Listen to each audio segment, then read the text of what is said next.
Hello everyone, welcome to Brahmi academy. आज का हमारा टॉपिक है सार्क। ये आपका बहुत छोटा सा टॉपिक है यूनिट 6 का। आपकी 2-3 ऑर्गेनाइजेशन है, इंटरनेशनल ऑर्गेनाइजेशन, जिसमें आपका सार्क है, आसियान है, G20 है। तो हम G20 इसके पहले देख चुके हैं, आप जाके प्लेलिस्ट में वो लेक्चर देख सकते हैं। आज का हमारा टॉपिक है सार्क। ये आपके जितने भी नए चीजें सिलेबस में ऐड हुई हैं उसमें से एक ये टॉपिक है, जो आपका भारत यूनिट 6 में भारत और मध्य प्रदेश की अर्थव्यवस्था है। इंडियन एंड एमपी का इकोनॉमी जो है उसमें सबसे लास्ट पॉइंट आप जब देखेंगे यहाँ पे, ये है आपका भारत की विदेशी व्यापार की नीतियां, ये हम कंप्लीट कर चुके हैं। इसके साथ ही साथ आपका G20 कंप्लीट हो गया है और अब हम देख रहे हैं सार्क। सार्क में आपको कुछ ही चीजें पढ़नी है, मतलब ऐसा मानिए कि इतना ज्यादा इसमें चीजें नहीं है, कुछ ही चीजें हैं। बहुत टाइम से इसकी मीटिंग भी नहीं हो रही है, एज अ ऑर्गेनाइजेशन ऐसा भी कुछ काम नहीं चल रहा है। फिर भी अब सिलेबस में है तो हमें पढ़ना ही पड़ेगा। तो हम थोड़ी थोड़ी चीजें जो भी इंपॉर्टेंट हैं वो देख लेंगे और ट्रिक के माध्यम से जो चीजें हमें याद करनी है याद भी कर लेंगे। ठीक है, चलिए आगे देखते हैं। ये रहा आपका ब्राह्मी एकेडमी का ऐप है, जिसमें हमारे बहुत सारे बैचेस चल रहे हैं। आप जाके वहां पे देख सकते हैं। टेस्ट सीरीज है, प्रीलिम्स के क्रैश कोर्स हैं, एमपी स्पेशल है, उसके अलावा आपके असिस्टेंट प्रोफेसर का भी बैच है। आप वहां जाके देख सकते हैं। कोई भी प्रॉब्लम है, कोई भी आपको इंक्वायरी करनी है तो आप इस नंबर पे कॉल या मैसेज कर सकते हैं। साथ ही साथ हर एक पीडीएफ के लिए आप ब्राह्मी एकेडमी का टेलीग्राम चैनल ज्वाइन कर सकते हैं। टेलीग्राम में अभी मैं कुछ अपडेट नहीं कर पा रही हूँ, लेकिन बहुत ही जल्दी मैं सारी चीजें वहां पे अवेलेबल करा दूंगी। सबसे पहले बात करते हैं सार्क की। सबसे पहले तो आपको ये ध्यान रखना है कि ये सारा पोर्शन जो है किस में आ रहा है, प्रीलिम्स में आ रहा है। तो हर एक छोटा छोटा जो आपका स्टेटमेंट है, ये छोटा सा आपका फैक्ट है, वो प्रीलिम्स में 4 ऑप्शन देके पूछ सकता है। तो सबसे पहले तो यही याद रखिए कि सार्क का क्या है, आपके फुल फॉर्म क्या है। ठीक है, सार्क का फुल फॉर्म क्या है, तो ये है आपका, इंग्लिश में याद रखिएगा क्योंकि ऐसे ही देवनागरी लिख के आ जाएगा। तो सबसे पहले आपका है साउथ एशियन, जो आपकी साउथ एशियन कंट्रीज हैं, है ना। तो साउथ एशियन कंट्रीज का एसोसिएशन है ये, किसके लिए, for regional cooperation. Regional cooperation के लिए, आपका रीजनल समन्वय के लिए हमने एक साउथ एशियन कंट्रीज का एसोसिएशन बना रखा है। तो यहाँ पे डबल ए है, तो एक में एशियन है, एक में एसोसिएशन है, एक में रीजनल है, एक में कोऑपरेशन है। कोऑपरेट कर रहे हैं साउथ एशियन कंट्रीज आपस में। कोऑपरेशन की जगह आप कॉर्पोरेशन भी आ सकता है। तो 4 ऑप्शन आपको बहुत आराम से पढ़ने हैं जब आप देखेंगे फुल फॉर्म में, है ना, क्योंकि बस छोटा सा मिस्टेक हो सकता है, एसोसिएशन की जगह कुछ और हो गया, एप्लीकेशन लिख दिया, कुछ भी लिख दिया। तो आपको बहुत आराम से पढ़ना है। साउथ एशियन कंट्रीज है, उनका ये एसोसिएशन है। क्यों एसोसिएशन हमने बनाया, फॉर रीजनल कोऑपरेशन, जैसे हम रीजनल उस पूरे इलाके में कोऑपरेशन, समन्वय मेंटेन कर पाए। ठीक है, तो ये हो गया आपका सार्क का फुल फॉर्म, अच्छे से याद रखिएगा।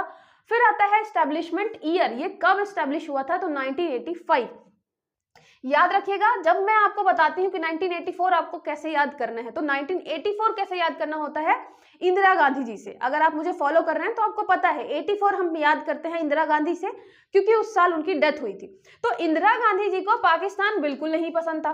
पाकिस्तान नहीं पसंद था, इसलिए हमने कभी भी उनके टाइम पे कोई भी एसोसिएशन नहीं बनाया। लेकिन जैसे ही उनकी डेथ हो जाती है 84 में, तो उसके जस्ट बाद 1985 में हम क्या बनाते हैं, एक साउथ एशियन कंट्रीज का एसोसिएशन बनाते हैं, जिसमें अपना पाकिस्तान भी शामिल था।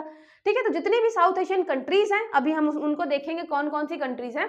सारी कंट्रीज का ये एसोसिएशन है, किस लिए, रीजनल कोऑपरेशन के लिए। याद रखिएगा, रीजनल कोऑपरेशन के लिए। फिर बात करते हैं कि बना कब था, दिसंबर में, ये भी याद रखिएगा, बिल्कुल लास्ट में 1985 दिसंबर में जाके बना था। कहाँ बना था, तो पहली बार ये इनिशियली बना था आपके ढाका, बांग्लादेश में। तो जैसे ही आपका बांग्लादेश बन गया, बांग्लादेश में जाके सब मिले और उन्होंने डिसाइड किया कि एक साउथ एशियन एसोसिएशन हम बनाएंगे, जिससे आसपास के जितने भी देश हैं उनके बीच कोऑपरेशन बढ़ाया जा सके। उनके बीच मतलब चाहे वो सोसाइटी आपका हो, सोशल हो, कल्चरल हो, इकोनॉमिकल हो, सारा जो है वो कोऑपरेशन बढ़ाया जा सके। तो इसलिए हमने क्या किया, इनिशियली हम ढाका में मिले। ढाका कहाँ है, आपके बांग्लादेश में, जहां पे स्टेट्स जो आपके टोटल कंट्रीज हैं या देश बोलेंगे, कितने थे टोटल, 7 थे। तो शुरू में 7 ही थे, ये भी याद रखिएगा। आज के टाइम पे आपको 8 टोटल कंट्रीज मिलेंगी सार्क में, लेकिन जब हमने बनाया था 1985 में, तो सिर्फ और सिर्फ कितनी कंट्रीज थी, 7 कंट्रीज थी। ठीक है, तो 7 मतलब हो गया आपका 7, कितनी कंट्री 7 थी आपकी, 7 कंट्री साथ लेकर आती हैं कहाँ पे, सार्क में। तो ये सार्क में 7 आती हैं। फिर उसके बाद आता है सबसे लास्ट कंट्री जो है 8वीं नंबर की ऐड हुई है, कब, 2007 में। तो हमने फिर सोचा, जब 2007 आया तो फिर हमने सोचा किसी और को भी साथ ले लेते हैं, ठीक है। तो यहाँ पे 1985 में बना, तब हमारी 7 कंट्री थी। जो 2007 आया तो हमें लगा फिर और किसी को साथ ले लेते हैं। 7 मतलब हो गया आपका 7, तो किसको साथ लिया हमने? अफगानिस्तान को साथ लिया, ठीक है। तो हमने फिर अफगानिस्तान को साथ ले लिया। तो सबसे लास्ट में, आपका थोड़ा दूर भी था अफगानिस्तान, तो सबसे लास्ट में हमने अफगानिस्तान को ऐड किया, ठीक है। अब बात आती है यहाँ पे, ये पूरे जितने 8 मेंबर हैं वो आपको याद कैसे करने हैं। सीधी बात है, अगर आपको मैप याद है पूरा अच्छे से तो पूरी की पूरी कंट्रीज आपको अच्छे से याद हो जाएंगी। सबसे पहले तो हो गया आपका इंडिया, ये तो हमें पता ही है। इंडिया का पड़ोसी पाकिस्तान हो गया। यहाँ 2-3 जो पड़ोसी हैं आपके, नेपाल, भूटान, बांग्लादेश, ये तीनों हो गए।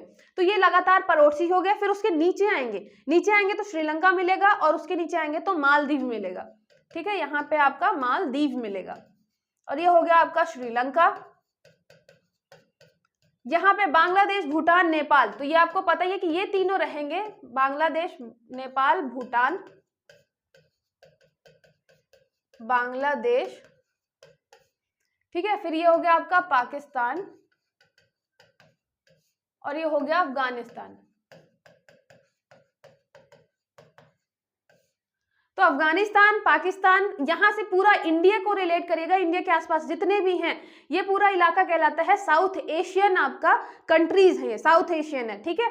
तो आपका ये साउथ एशियन कंट्रीज हैं, साउथ एशियन कंट्रीज हैं, साउथ एशियन देश हैं आपके, ठीक है। तो साउथ एशियन मतलब आपके ये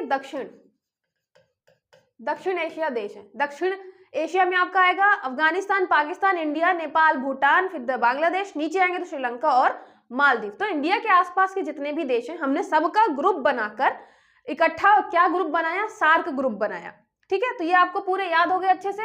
यहाँ पे इंडिया को इमेजिन करना है, फिर नेपाल, बांग्लादेश, भूटान, 3 तो ऊपर हो गए, 2 नीचे हो गए। याद रखिएगा 2 है नीचे, श्रीलंका है और मालदीव है, और 2 इधर साइड है, तो पाकिस्तान और अफगानिस्तान, ठीक है। टोटल हो गए आपके कितने? 8 कंट्रीज हो गई है। तो आपकी 8 हो गई। स्टार्टिंग में कितनी थी? 7 थी। अफगानिस्तान का ऐड हुआ है 2007 में, ठीक है। तो हम साथ हैं लेकर हमने अफगानिस्तान को भी साथ चला। फिर नेक्स्ट होता है आपका number of observer in SAARC. 9 observer है। हमने 8 टोटल मेंबर्स हैं, 8 टोटल देश हैं, और 9 जो है वो ऑब्जर्वर कंट्रीज रखी है। मतलब जो आपके अतिथि होते हैं ना, उनको बुलाते हैं और ऑब्जर्व करने के लिए सारी मीटिंग वगैरह। तो ऑब्जर्वर कंट्रीज जो है वो है आपका Australia, European union, Iran, Japan, Mauritius, south Korea, USA, China, Myanmar. ये आपको एक बार जरूर देखना। म्यांमार हमारा पड़ोसी, इसलिए हमने उसको रख लिया। यूएसए और चाइना हर चीज में आना चाहते, तो हमने सार्क में भी उनको बुला लिया। साउथ कोरिया और जापान, इन दोनों से मतलब आप ध्यान रखिएगा, जापान, साउथ कोरिया बिल्कुल साइड में, हमने उन दोनों को भी बुला रखा है। उसके अलावा यूरोपियन यूनियन, यूरोप से किसको बुलाना चाहिए? तो यूरोपियन यूनियन को बुला लिया, अमेरिका को बुला लिया, चीन को बुला लिया। उसके अलावा हमने साउथ कोरिया, जापान को बुला लिया। यहाँ पे हमारा पड़ोसी जो है म्यांमार, उसको बुला लिया, क्योंकि म्यांमार इसमें शामिल नहीं है, तो हमने यहाँ पे म्यांमार को बुला लिया। उसके अलावा ऑस्ट्रेलिया को बुला लिया, बिल्कुल लास्ट में ऑस्ट्रेलिया, हमारी ऑस्ट्रेलिया से भी अच्छी बन रही है। और ये याद रखिएगा, ये ईरान, एक एक्स्ट्रा बचता है आपका अरब देश, वो है आपका ईरान, ठीक है। तो ये हो गए आपकी पूरी ऑब्जर्वर कंट्रीज। मेंबर याद रखिएगा कितने हैं? टोटल 9 हैं। और एक दो बार आप देख जरूर लीजिएगा मैप के साथ ही, यहाँ कंट्रीज हमने ले रखी हैं। बड़ी बड़ी चीन और आपके यूएसए ले रखा है, फिर साउथ कोरिया, जापान ले रखा है, हमारा पड़ोसी म्यांमार ले रखा है, उसके अलावा ऑस्ट्रेलिया ले रखा है। यूरोपियन यूनियन, यूरोप से भी किसी ना किसी को लेना पड़ेगा, तो यूरोपियन यूनियन ही पूरा ले लिया, ईरान ले लिया। तो ये एक बार आप देखेंगे तो आपको याद रहेगा मेंबर कंट्रीज, लेकिन आपको याद होनी चाहिए कि ये पूरी की पूरी मेंबर कंट्रीज 8 जितनी भी हैं इंडिया के आसपास की, वो पूरी आपको याद होनी चाहिए। और याद रखिएगा आपको जो म्यांमार है, म्यांमार, उसको कंफ्यूज नहीं करना है मालदीव से, ठीक है। मालदीव से कंफ्यूज नहीं करना है। नीचे की सार्क में याद रखिएगा, जो आपका सार्क है, सार्क जो है उसमें आपका मालदीव है ना। नीचे की 2 कंट्रीज हैं, श्रीलंका और मालदीव। म्यांमार नहीं है, म्यांमार हमने ऑब्जर्वर कंट्री में बना रखा है, उसको ऐड कर रखा है, ठीक है। तो ये कंफ्यूजन दिमाग में नहीं रखिएगा। फिर हेडक्वार्टर, मुख्यालय की बात करें मुख्यालय, कि भाई मुख्यालय तो एक होना ही चाहिए जब हम किसी ऑर्गेनाइजेशन की बात करते हैं, जैसे WHO का मुख्यालय और आपके वर्ल्ड बैंक का मुख्यालय। सेम ऐसे ही हमारे सार्क का मुख्यालय कहाँ है, तो ये है काठमांडू, नेपाल में। तो बढ़िया, हमने हिमालय के चरणों में काठमांडू में हमने बना रखा है अपना हेडक्वार्टर सार्क का। आप सार्क चाहें तो जो शार्क मछली होती है उससे भी रिलेट कर सकते हैं। शार्क मछली जिसमें 9 ऑब्जर्वर हैं, 8 मेंबर हैं। उसके अलावा शार्क का मुख्यालय कहाँ है, काठमांडू, काठमांडू। तो जब भी हमें शार्क मिलती है हमें उसे काठ से मारना चाहिए या लकड़ी से मारना चाहिए, है ना। तो शार्क वैसे भी मिलेगी तो ऐसे मार तो पाएंगे नहीं, लेकिन आप इमेजिन कर सकते हैं ऐसे मतलब काल्पनिक तरीके से कि अगर आपको शार्क मिलती है तो आपको किससे मारना है, काठ से मारना है, लकड़ी से मारना है उसको, ठीक है। करंट प्रेसिडेंट कौन है आपके, तो करंट प्रेसिडेंट है आपके गुलाम सरवर। यहाँ बांग्लादेश के हैं ये गुलाम सरवर, ठीक है। गुलाम सरवर बांग्लादेश के। Assume the office of secretary general, ये महासचिव हैं। तो अगर पूछा जाए 2023 में बने हैं सार्क का महासचिव कौन है, तो आपके बांग्लादेश के हैं गुलाम सरवर, ठीक है। गुलाम या फिर आप कर सकते हैं इसको गुलाम, ठीक है। अगर आपको कहीं शार्क मिलती है तो फिर आपको उसका गुलाम ही बनना पड़ता है, नहीं बनेंगे तो फिर वो मतलब निपटा के चली जाएगी। तो शार्क जो है, शार्क के अभी करंट में महासचिव कौन है, या किसने, शार्क ने किसको अपना सचिव बना रखा है, तो अपने गुलाम को बना रखा है, ठीक है। तो ये हो गया आपका गुलाम सरवर। और ये सारी चीजें मैं सिर्फ रिलेट करने के लिए बोल रही हूँ, कोई बिल्कुल ऑफेंसिव नहीं होगा कि मैंने गुलाम का गुलाम कर दिया, ऐसे कैसे, है ना। तो ये हो गया आपका गुलाम सरवर। गुलाम बना रखा है शार्क ने अपने सचिव को, है ना, महासचिव को। हेडक्वार्टर हो गया आपका कहाँ, काठमांडू में। हमें शार्क को काठ से मारना है तो काठमांडू। पहली बार कहाँ मिले थे, तो ढाका में मिले थे। फिर आता है इसके मोटो की, आदर्श वाक्य क्या है इसका, तो आदर्श वाक्य है deeper integration for piece and prosperity. हम पीस की बात भी कर रहे हैं, प्रॉस्पेरिटी की बात भी कर रहे हैं। तो यहाँ पे हो गया आदर्श वाक्य उसका, शांति और समृद्धि के लिए गहरा एकीकरण। हमें डीप इंटीग्रेशन चाहिए, जितने भी हमें साउथ एशियन कंट्रीज हैं उनके हमें सबको लेकर चलना है। तो एक डीप इंटीग्रेशन चाहिए जिससे हम पीस प्रमोट कर पाए, जिससे हम प्रॉस्पेरिटी प्रमोट कर पाए, ठीक है। प्रॉस्पेरिटी मतलब वही समृद्धि, हम अपना व्यापार अच्छा करें एक दूसरे के साथ, उसके अलावा हम मतलब कल्चरल टाइज हमारी अच्छी हो, तो यही सारी चीजें, पीस वगैरह भी बढ़े। फिर आता है स्पेशलाइज्ड बॉडी, याद रखिएगा ये आपका पूछ सकता है ना, शार्क का मोटो पूछ सकता है, आदर्श वाक्य क्या है, तो हमें शांति बढ़ानी है, समृद्धि बढ़ानी है, वो भी कह रहे कैसा, गहरा एकीकरण करने के साथ ही साथ, गहरा एकीकरण होगा तो शांति भी होगी और हमारी समृद्धि भी होगी, ठीक है। शांति, समृद्धि, गहरा एकीकरण। फिर बात करते हैं स्पेशलाइज्ड बॉडी की, कि कौन कौन से विशिष्ट निकाय हैं शार्क के। शार्क ने बहुत सारी स्पेशलाइज्ड बॉडी बना रखी हैं, ये आपको चारों की चारों याद करनी है उसके हेडक्वार्टर के साथ। जैसे कि दक्षिण एशियाई विश्वविद्यालय जो है वो इंडिया में है, तो यूनिवर्सिटी हमने इंडिया में बना रखी है। साउथ एशियन ये एक यूनिवर्सिटी है जो हमने इंडिया में बना रखी है। उसके बाद South Asian regional standard organisation, SARSO, ठीक है। सरसों, वैसे देखा जाए तो सरसों कहाँ हो रही है सबसे ज्यादा, तो सरसों हो रही है ढाका, बांग्लादेश में। तो सरसों मतलब दक्षिण एशियाई क्षेत्रीय मानक संगठन, सरसों ढाका। अब ये मानक संगठन हमने क्यों बना रखा है, इसका बेस्ट एग्जांपल इससे है कि आप जो जूते पहनते हैं तो उसमें आता है ना US स्टैंडर्ड, UK स्टैंडर्ड, आप कभी ये नहीं देखेंगे कि इंडियन स्टैंडर्ड लिखा हुआ है। इसलिए आपके मतलब जो पैर हैं उस शेप के वो बन के नहीं आते, इसलिए जब वो खराब होते हैं तो आगे वाले साइड से होते हैं, क्योंकि इंडियन का जो स्टैंडर्ड है या इंडियन का जो पैरों की बनावट है वो आगे साइड से थोड़ा चौड़ी है। तो इसकी वजह से क्या होता है, आपके मतलब जो हम जूते पहन रहे हैं, अब थोड़े टाइम से अभी क्या हुआ है, चेंज हुआ है, लेकिन अभी तक जो हम जूते पहन रहे थे वो क्या थे, UK स्टैंडर्ड या USA स्टैंडर्ड थे। तो ऐसे ही ये स्टैंडर्ड मतलब मिलाने के लिए, जैसे आपके कस्टमर के बीच ज्यादा डिमांड हो, व्यापार बहुत अच्छा हो, मानक स्टैंडर्ड हम यहाँ पे क्या करते हैं, उसके लिए हमने ढाका में, ढाका, वैसे भी सरसों जो है कहाँ हो रही है आपकी, ढाका में। आप ऐसे भी रिलेट कर सकते हैं कि आपको सरसों सबसे ज्यादा ढाका में हो रही है, जो आपका मानक संगठन है वो कहाँ है, ढाका में, स्टैंडर्ड ऑर्गेनाइजेशन, ठीक है। तो मानक संगठन आपका जो सरसों है, मानक जो सरसों है उसका मानक संगठन कहाँ पे है, ढाका में, ठीक है। तो सरसों हो गया आपका SARSO। अच्छा, ये शॉर्ट फॉर्म भी अगर पूछ ले तो आपको पता होना चाहिए, इसलिए मैंने SARSO बताया।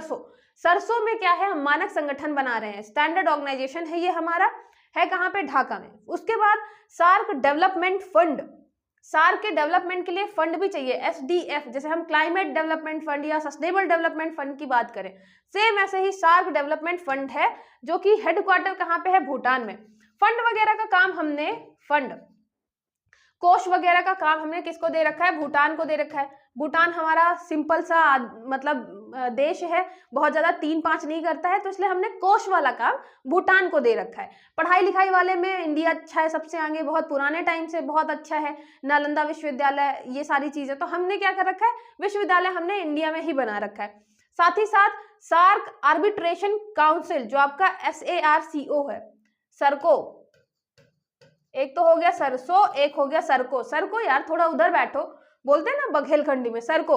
तो सरको क्या है आपका, सार्क मध्यस्थता परिषद, जो कि कहाँ पे है, पाकिस्तान में। सीधी बात है, मध्यस्थता हमें किससे करनी पड़ेगी, हमारी नेपाल से ठीक ठाक बन रही है, भूटान से बन रही है, बांग्लादेश, श्रीलंका, हमारी बन किससे नहीं रही, हमारी बन नहीं रही पाकिस्तान से, तो हमें मध्यस्थता की जरूरत किससे पड़ेगी, पाकिस्तान से।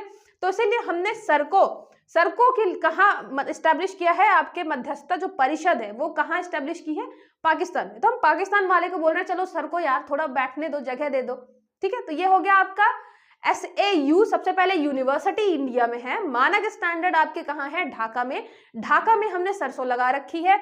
उसके अलावा फंड की बात करते हैं तो कोष किसको हम देंगे, भूटान को, सीधा साधा सा आदमी। उसके बाद हमारा हो गया सरको, हम सरको किसको बोल रहे हैं, पाकिस्तान को, कि थोड़ा सरको यार तुम भी आगे बढ़ो, है ना। तो सरको हम बोल रहे हैं पाकिस्तान को, क्योंकि मध्यस्थता की जरूरत हमें पाकिस्तान के साथ पड़ती है। ये चारों अच्छे से याद रखिएगा, ये इंपॉर्टेंट है, पूछे जा सकते हैं, मोटो पूछा जा सकता है, जो आदर्श वाक्य है। उसके अलावा जब हम सिग्निफिकेंस की बात करें, सिग्निफिकेंस देखिए इसका जो महत्व है कितना ज्यादा था। विश्व का लगभग 3% क्षेत्रफल है, लेकिन विश्व की लगभग 21% जनसंख्या है। आप समझ रहे हैं, 21% जनसंख्या कितनी ज्यादा होती है, 5वां 6वां व्यक्ति आपको इस इलाके का मिल जाएगा। तो ये हो गई आपकी 21% जनसंख्या है सिर्फ 3% एरिया। जब क्षेत्रफल देखेंगे तो सिर्फ 3% है, लेकिन पॉपुलेशन आपकी कितनी ज्यादा गुना है, 21% है। विश्व का सबसे घनी आबादी वाला क्षेत्र है ये पूरा का पूरा, पाकिस्तान, अफगानिस्तान, इंडिया, बांग्लादेश, श्रीलंका, नेपाल, भूटान, सारा बहुत ज्यादा क्या है आपके घनी आबादी वाला क्षेत्र है।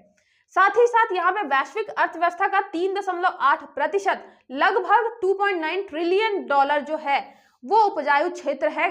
इतना ज्यादा, मतलब आप सोचिए कि हमने एक बहुत उपजाऊ क्षेत्र के जितने भी देश हैं उनको कलेक्ट करके एक ऑर्गेनाइजेशन बनाया। अगर यहाँ पे फ्री ट्रेड एग्रीमेंट हो जाता, FTA हो जाता, जो हमने पढ़ा है भारत की विदेशी व्यापार की नीतियों में, तो फ्री ट्रेड एग्रीमेंट हो जाता तो सोचिए कितना ज्यादा फायदा होता आसपास की कंट्रीज को, और स्पेशली हमें, क्योंकि इन सब कंट्रीज में सबसे ज्यादा जो प्रोडक्शन है वो हम कर रहे हैं, है ना, इंडिया कर रहा है। तो ये अगर फ्री ट्रेड एग्रीमेंट हो जाता साइन, तो हम कितना ज्यादा लाभ कमाते इस चीज से। हमारे इकोनॉमिक टाइज बहुत अच्छे होते हैं, हमारे कल्चरल और सोसाइटी वाले जो टाइज हैं वो बहुत अच्छे होते। तो यहाँ पे आपको याद रखना है कि ये बहुत जो इलाका है बहुत ज्यादा फर्टाइल इलाका है। यहाँ आपको खाद्य वाली जैसे फूड सिक्योरिटी की प्रॉब्लम है वो सारी सॉल्व की जा सकती है, आपस में कोऑपरेशन डेवलप करके बहुत सारी चीजें हैंडल की जा सकती है। और क्योंकि यहाँ पे 21% आबादी है, इसलिए इनको कॉपरेट भी बहुत अच्छा करना चाहिए। क्लाइमेट चेंज आएगा, उसके अलावा ग्लोबल वार्मिंग है, इन सब चीजों से आपके कृषि में फर्क पड़ेगा। तो आपकी जो पॉपुलेशन है 21% तो इसी इलाके में है, तो जितने भी आपके हेड ऑफ स्टेट हैं, जितने भी राज प्रमुख हैं, उनको आपस में मिलकर बात करनी चाहिए, जिससे इस चीज में बहुत अच्छा कदम उठाया जा सके। तो इसलिए ये आपका सार्क जो पूरा ऑर्गेनाइजेशन है वो बनाया गया था, है ना। लेकिन आपको भी पता है कि पाकिस्तान के चक्कर में सब मतलब खराबी हो गया, पानी पानी हो गया। फिर बात करते हैं सार्क वर्सेस बिम्स्टेक, बहुक्षेत्रीय तकनीकी और आर्थिक सहयोग पर बंगाल की खाड़ी पहल बिम्स्टेक स्टार्ट की गई है। इसमें पाकिस्तान अनुपस्थित है, ठीक है।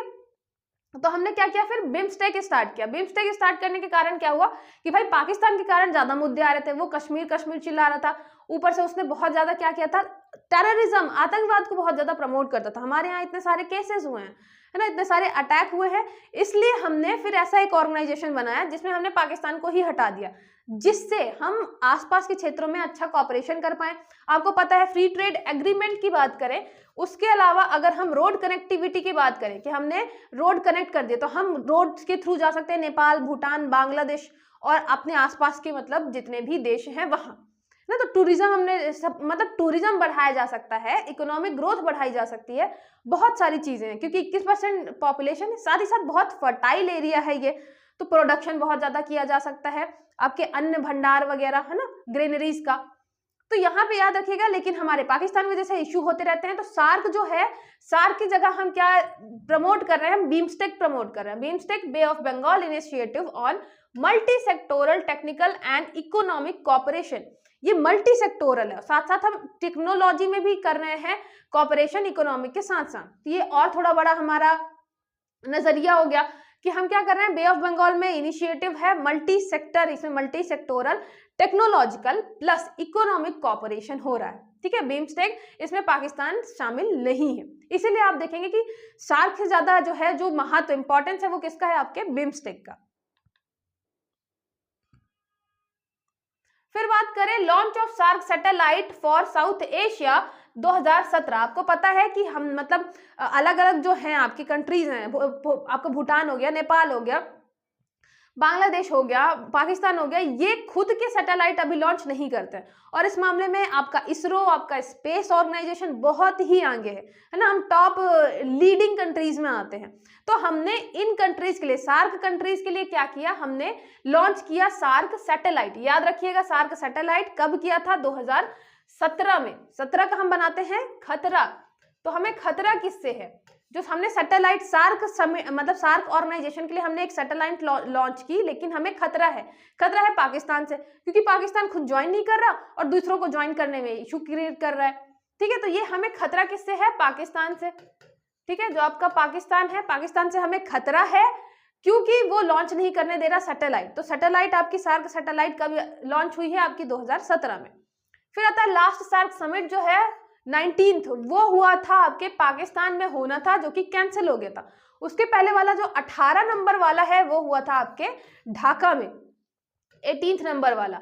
लेकिन फिर हमने जो आपके अटैक होते हैं, पुलवामा अटैक वगैरह, उन सारे रीजंस की वजह से और बहुत सारे रीजंस की वजह से हमने फिर क्या किया, ये पूरा का पूरा समिट कैंसिल कर दिया। उसके बाद कोविड के टाइम पे मोदी जी ने मतलब चांसेस इसके बढ़ाए थे कि हम बात करेंगे आपस में बैठ के, लेकिन फिर वही पाकिस्तान ने उंगली कर दी, तो हमने फिर इसको ड्रॉप ही कर दिया। तो अभी जो आपका सार्क है, अगर मैं स्टेटस की बात करूं, तो ये भी ऐसी ऑर्गेनाइजेशन है जिसपे कुछ भी काम नहीं चल रहा है, ठीक है। पाकिस्तान और इंडिया के बीच इश्यूज है बहुत सारे, पाकिस्तान और बीच बीच में उंगली करता रहता है, इसलिए अभी सार्क के बारे में अभी कोई भी नई इंफॉर्मेशन नहीं आई है।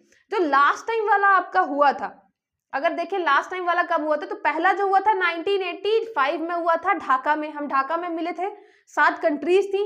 सेकंड वाला हुआ था बैंगलोर इंडिया 1986, तो 85 के बाद 86 सेकंड नंबर का बैंगलोर में हुआ था। फिर बात करें 8वां, मैंने यहाँ पे बीच में वो सारे रखे हैं जहां आपका न्यू दिल्ली मतलब इंडिया में होता है समिट। तो इंडिया में समिट हुआ है 86 में, 95, 2007, तो इसमें 5 भी है, इसमें 6 भी है, इसमें 7 भी है। बस ये अरेंज करना है कि 5 पहले कि 6 पहले, पहले 6 है फिर 5 है, तो 1986, फिर 1985, फिर 2007। फिर आता है आपका 18th सार्क समिट, जो कि काठमांडू में हुआ, नेपाल, 2014 में, ठीक है। 2014 में सबसे लास्ट में कहाँ हुआ था, काठमांडू में, उसके बाद हुआ ही नहीं। पहला कहाँ हुआ था, ढाका में, हेडक्वार्टर है आपकी काठमांडू, नेपाल के पास। बढ़िया, हम हिमालय वाले रीजन में क्या कर रहे हैं, सार्क को देख रहे हैं कि सार्क आएगी कि नहीं आएगी, और वहां आ नहीं सकती क्योंकि वहां समुद्र नहीं है ना। तो हम कहाँ पे इतना ज्यादा डरते हैं हम सार्क से कि हम नेपाल में बैठे हुए हैं और वेट करते हैं कि कहीं यहाँ तो नहीं आ जाएगी आपकी सार्क। तो ये हो गया आपका सार्क समिट 18th नंबर का।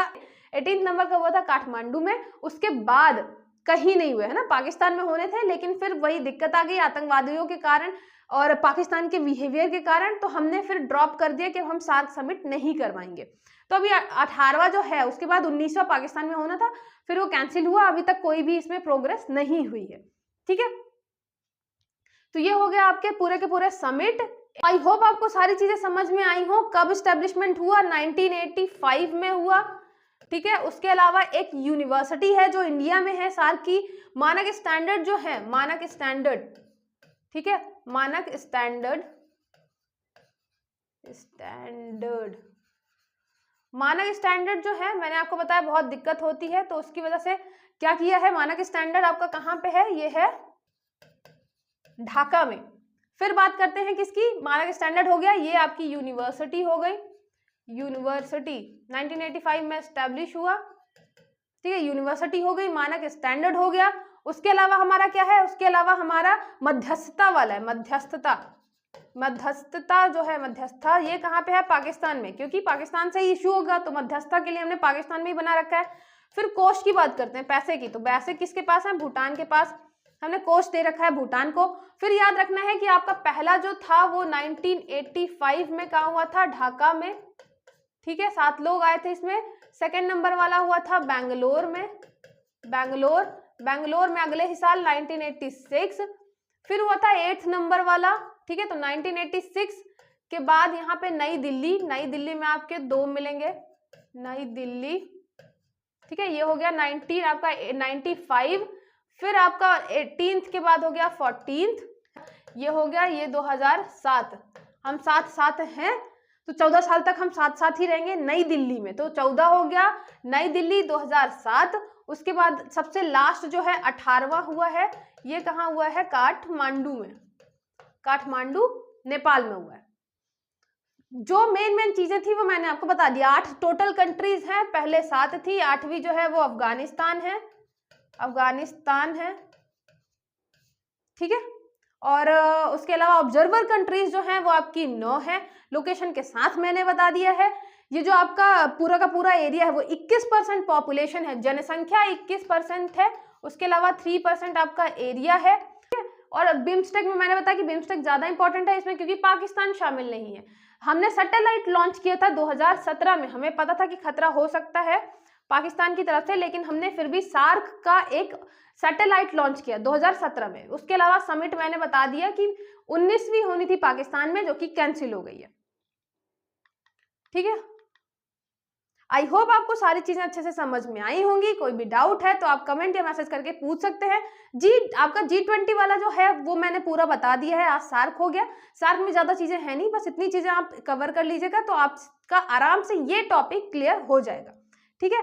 कोई भी डाउट हो तो कमेंट करके बता सकते हैं। चलिए मिलते हैं नेक्स्ट वीडियो में।